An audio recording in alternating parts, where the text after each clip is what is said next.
saudara-saudari yang terkasih dalam Tuhan Yesus Kristus. Shalom. Apa kabarnya semua?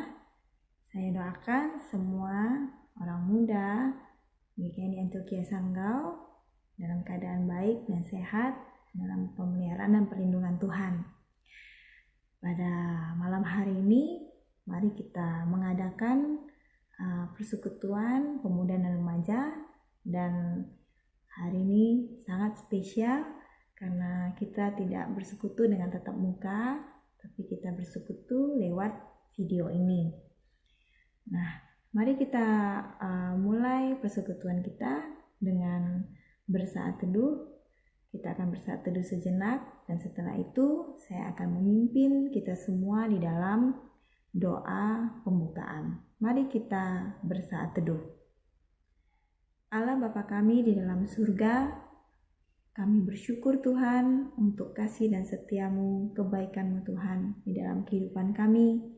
Hingga sampai saat ini Engkau masih memberikan kami kekuatan kesehatan, bahkan kesempatan untuk dapat bersekutu bersama-sama dengan saudara dan saudari seiman yang lainnya. Kami berdoa ya Bapa, kiranya persekutuan ini boleh membawa berkat bagi kami semua. Kami dapat memuji, memuliakan nama Tuhan. Kami dapat menerima berkat firman-Mu yang menguatkan kami, yang meneguhkan iman dan percaya kami. Kiranya Tuhan memberkati persekutuan ini dari awal hingga akhirnya. Dalam nama Tuhan Yesus kami sudah berdoa.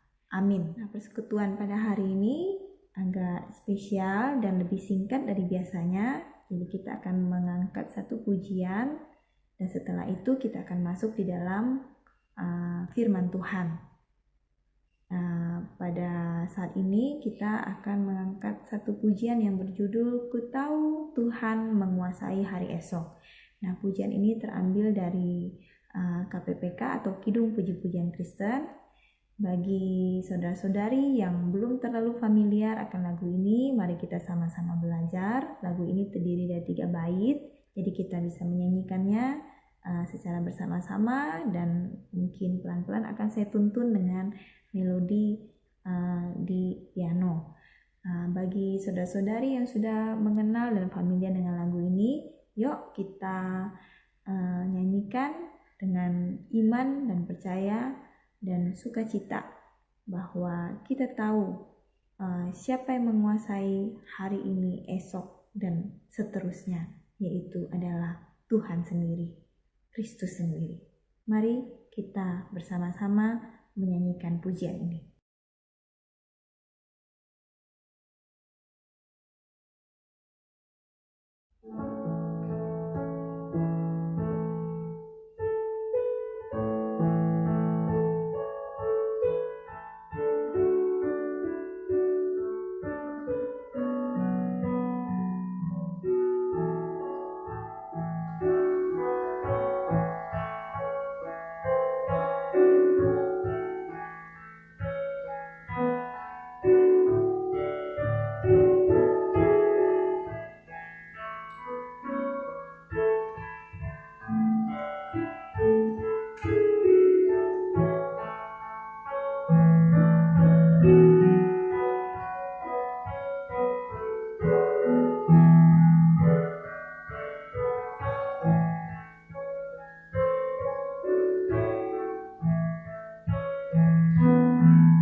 Mari kita berdoa.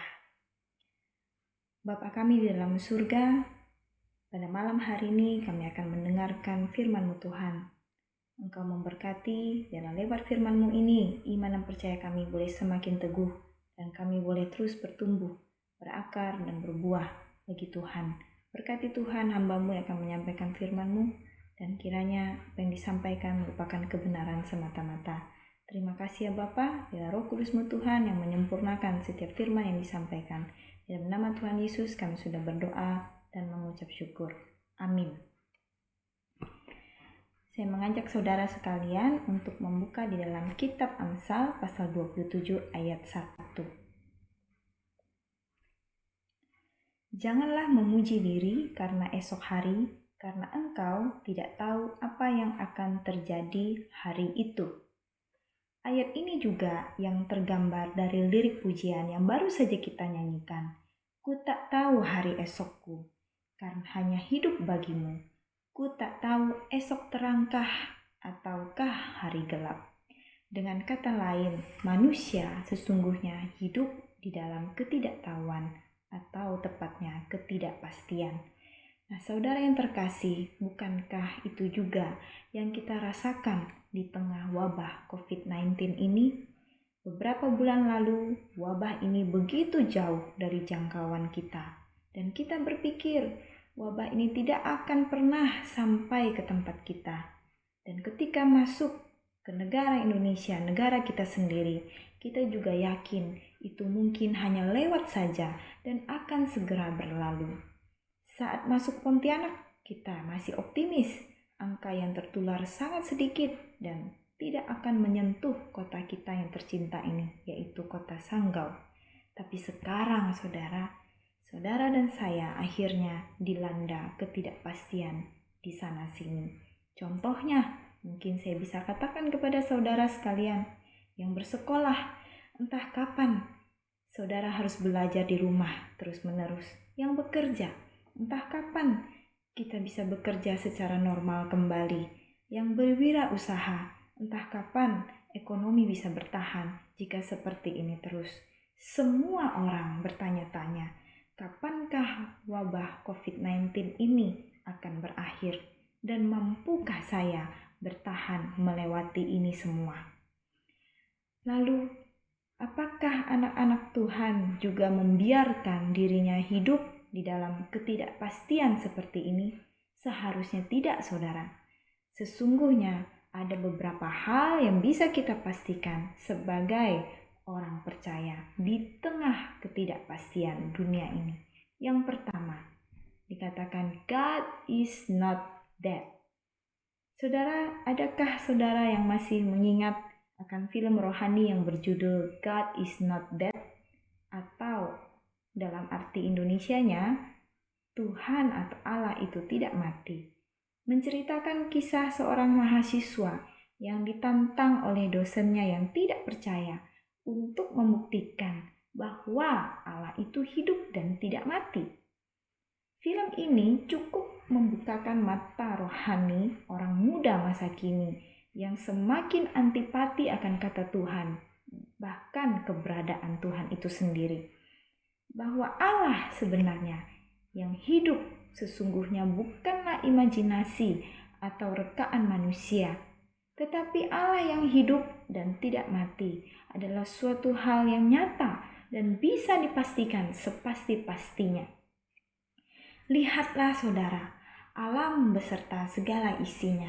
Lihatlah bagaimana makhluk hidup di muka bumi ini. Lihatlah bagaimanakah planet, matahari, dan bulan berputar pada porosnya. Lihatlah bagaimana kehidupan itu bermula.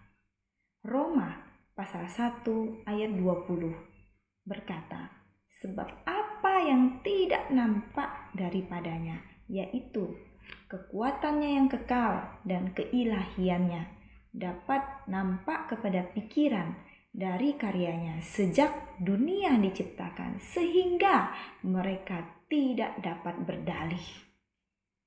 Perspektif ini jugalah yang seharusnya kita pegang erat di masa-masa ini, masa penuh ketidakpastian.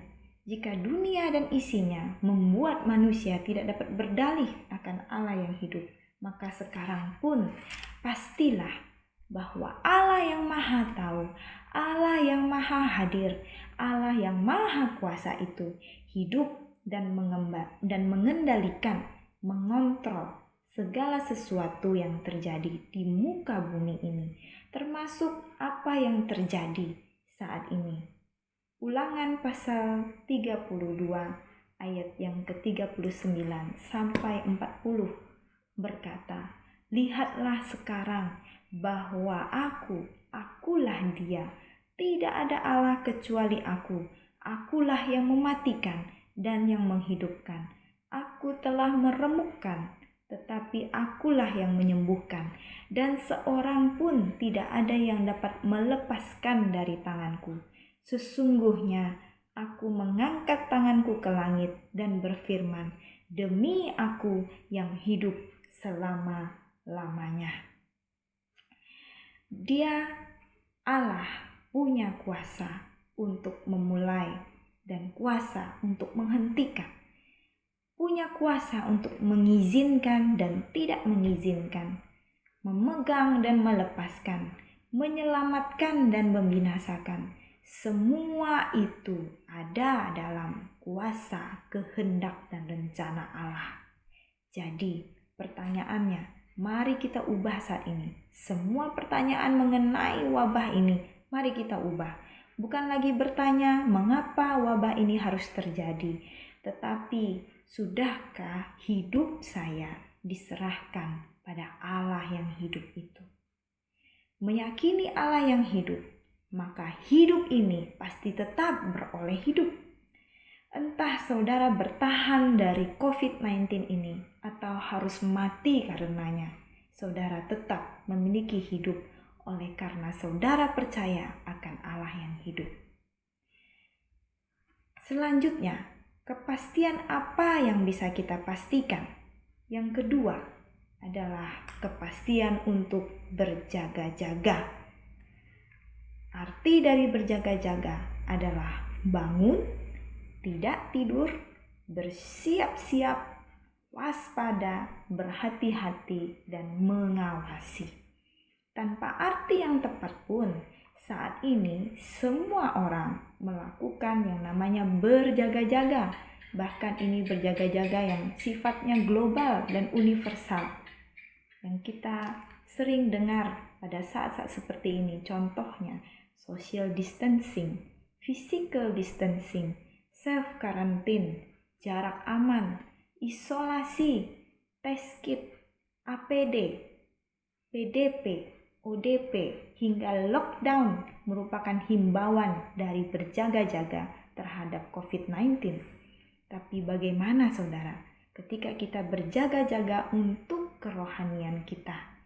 Yesus berkata kepada murid-muridnya di Taman Getsemani di dalam Matius pasal yang ke-26 ayat yang ke-41.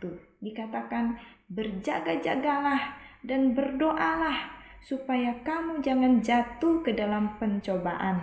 Roh memang penurut, tetapi daging lemah. Artinya, pastikan kita anak-anak Tuhan berjaga-jaga dengan tepat dan benar untuk hati, pikiran, perbuatan, serta lidah kita.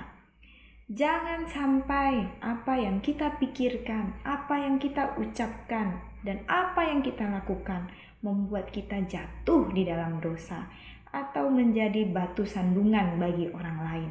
Pastikan saudara, pastikan kacamata rohani saudara dan saya bersih dan jelas melihat situasi kondisi saat ini, agar yang kita lihat bukanlah berita yang mengkhawatirkan, bukan juga berita hoaks yang berseliweran, apalagi belakangan ini tentang yang namanya telur dan jeruk, tiba-tiba menjadi trending topik hoaks di sana sini, bukan juga postingan hujatan atau caci maki dan sebagainya. Tapi lebih daripada itu, bahwa yang kita lihat adalah bagaimana kita harus bertobat dari dosa dan pelanggaran yang telah kita lakukan. Berdoa lebih tekun. Hidup baru lebih sungguh. Mengikut Tuhan lebih setia. Taat tanpa pura-pura dan mengasihi lebih tulus. Sehingga dalam situasi apapun yang kita hadapi, hal yang pasti kita telah ditemukan dalam keadaan berjaga-jaga oleh Tuhan sampai hidup ini berakhir. Inilah yang harus kita pastikan. Berjaga-jaga sampai Tuhan pun menemukan kita dalam keadaan berjaga-jaga. Dan yang ketiga, saudara, apa yang pasti yang di tengah ketidakpastian ini, yaitu bahwa setiap waktu adalah kesempatan. Waktu dan kesempatan untuk apa, saudara? Untuk memberitakan firman. Paulus menasihati Timotius yang ditetapkan menjadi gembala sidang jemaat di Efesus pada waktu itu. Dia katakan di dalam 2 Timotius pasal 4 ayat yang kedua, beritakanlah firman, siap sedialah baik atau tidak baik waktunya. Nyatakanlah apa yang salah, tegurlah dan nasihatilah dengan segala kesabaran dan pengajaran. Dengan wabah ini, Allah telah menyentak manusia dan bangsa di dunia ini untuk menyadari akan kerapuhannya dan keterbatasannya. Dan Allah juga harusnya menyentak kita orang percaya untuk bangun dan tersadar bahwa ada tugas yang harus kita lakukan, yaitu inilah waktu bagi kita untuk mengambil kesempatan lebih memberitakan firman dengan cara apapun yang Tuhan sediakan di tengah wabah ini. Ketika mereka yang lain, saudara, berbondong-bondong menunjukkan kasih dan kedermawanannya, di manakah kita yang sudah dikasihi Allah dengan kasih sejatinya, dengan pengorbanannya di atas kayu salib, dengan anaknya yang tunggal, Yesus Kristus sendiri? Apa yang sudah kita lakukan untuk membuat kasih Kristus itu nyata dan berdampak? Mau sampai kapan kita menjadi orang Kristen yang omdo, yang omong doang tapi tidak berbuat? Atau malah jadi orang Kristen yang beriman tapi tidak berhikmat?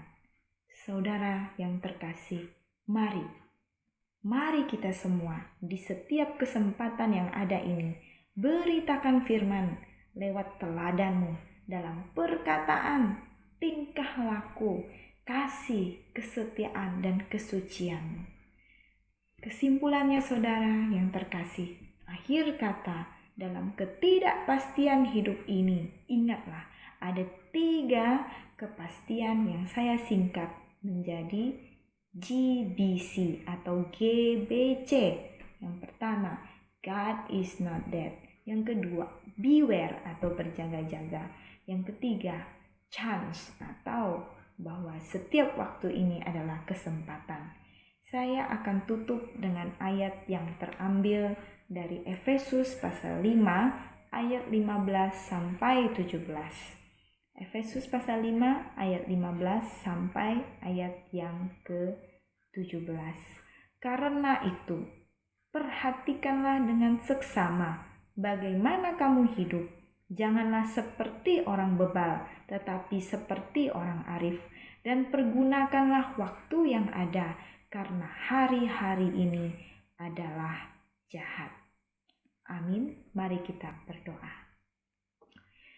Bapa di dalam surga, terima kasih untuk firman-Mu Tuhan, bahwa di tengah ketidakpastian dunia ini, Engkau memberikan kami kepastian bahwa Engkau adalah Allah yang tidak mati, Allah yang hidup dan berdaulat di atas semua hal ini ya Bapa. Engkau juga Tuhan memberikan kepastian bagi kami untuk terus berjaga-jaga dan juga untuk mengambil waktu ini sebagai suatu kesempatan memberitakan firman-Mu. Kiranya Tuhan, firman-Mu ini mendorong kami untuk menjadi anak-anak Tuhan yang mampu membawa kasih Kristus menjadi kasih yang nyata dan berdampak. Terima kasih ya Bapa, dalam nama Tuhan Yesus kami sudah berdoa. Amin.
Allah Bapa kami di dalam surga, kami bersyukur pada malam hari ini kami boleh melaksanakan persekutuan gabungan pemuda dan remaja.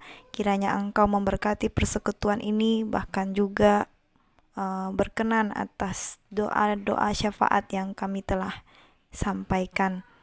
Ya Tuhan, kiranya Engkau menjawabnya sesuai dengan kehendak dan rencana-Mu, dan kiranya Tuhan terus melindungi dan memelihara anak-anak-Mu Tuhan dari wabah COVID-19 ini. Dan pada malam hari ini kiranya kami boleh menerima berkat dari Allah Bapa, kasih daripada Tuhan Yesus Kristus, dan penyertaan daripada Roh Kudus yang menyertai kita hari ini, besok, bahkan sampai Tuhan Yesus datang yang kedua kalinya. Amin.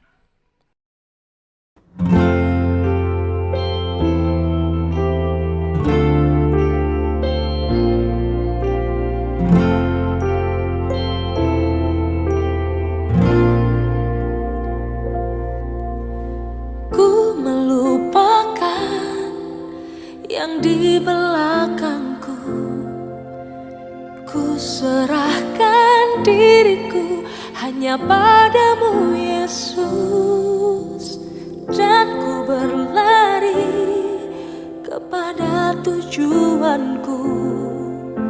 Kau beriku hari yang baru, yang lama telah berlalu. Rencana-Mu, oh Tuhan, indah bagiku, tak terbatas oleh pikiranku. Firman-Mu ya dan amin, sumber kekuatan, Kau pengharapanku, Kau terbaik bagiku.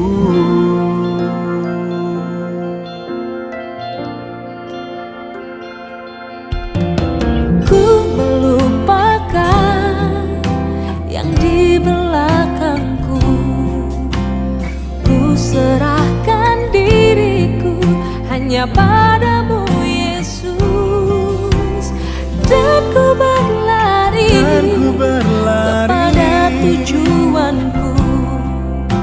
Kau beriku hari yang baru, yang lama telah berlalu.